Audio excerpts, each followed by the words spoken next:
दोस्तों, अगर आप भी शेयर मार्केट का टैक्सेशन सीखना चाहते हैं तो इसके लिए मैं एक पूरी सीरीज़ लेके आया हूँ जिसमें मैं आपको A to Z share market का टैक्सेशन सिखाने वाला हूँ। सबसे पहले तो शेयर मार्केट की सिर्फ 5 टाइप की इनकम ही हो सकती है। Dividend income, short term capital gain, long term capital gain हो सकता है, इंट्राडे हो सकता है और लास्ट में जो आता है वो है फ्यूचर एंड ऑप्शन। तो इन 5 टाइप की इनकम ही शेयर मार्केट से हो सकती है। आज हम डिविडेंड इनकम सीखने वाले हैं। डिविडेंड इनकम टैक्सेबल होती है अदर सोर्स के हेड में, तो इस इनकम को आपको अदर सोर्स में दिखाना होता है।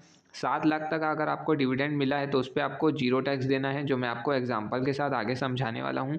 अगर कोई कंपनी आपको एक साल में 5,000 से ज़्यादा का डिविडेंड देती है तो उस पर 10% के हिसाब से TDS भी कट जाता है। अगर आपको इस TDS से बचना है तो आपको फॉर्म 15G देना पड़ता है कंपनी को। अगर आप अपनी कंपनी को 15G दे देते हैं तो आपका TDS नहीं कटेगा। जो भी आपकी डिविडेंड इनकम होती है उस पर कैसे टैक्सेशन होता है उसको मैं आपको पूरा एग्जांपल के साथ समझाने वाला हूँ। अब मान लीजिए कि अगर आपका TDS कट भी गया है तो जब आप अपनी ITR फाइल करेंगे तो आप उस TDS को क्लेम भी कर सकते हैं। ऐसा नहीं है कि आपका TDS कट गया तो वो सरकार को ही चले गया। जब भी आप अपनी ITR फाइल करेंगे उस फाइनेंशियल ईयर की तो आपको आपका TDS भी इनकम टैक्स रिटर्न फाइल करते साथ रिटर्न में मिल जाएगा। अब एक एग्जाम्पल से ये समझते हैं। जो हमारा स्लैब रेट होता है वो 0 से 3 लाख तक 0% और 3 से 7 लाख तक 5%। तो मैं आपको 7 लाख तक की इनकम का एग्जांपल दे देता हूँ डिविडेंड इनकम का।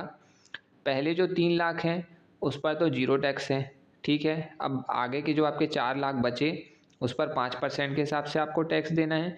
तो 4 लाख का 5% होता है 20,000 रुपये। अब 87A की रीबेट मिलती है, टोटल 25,000 की मिलती है। 25,000 तक आपका टैक्स माफ़ हो जाता है। तो यहाँ पर आपके 20,000 रुपये आया है तो ये 20,000 रुपये की आपको 87A की रीबेट मिल जाएगी, जिससे आपकी टैक्स लायबिलिटी 0 हो जाएगी। पर आपको ITR फाइल करना 3 लाख के ऊपर मैंडेटरी होता है। तो अब आप एग्जांपल से समझ गए होंगे। अगर आपको ये वीडियो पसंद आया हो तो चैनल को सब्सक्राइब और वीडियो को लाइक ज़रूर करें। Thanks for watching.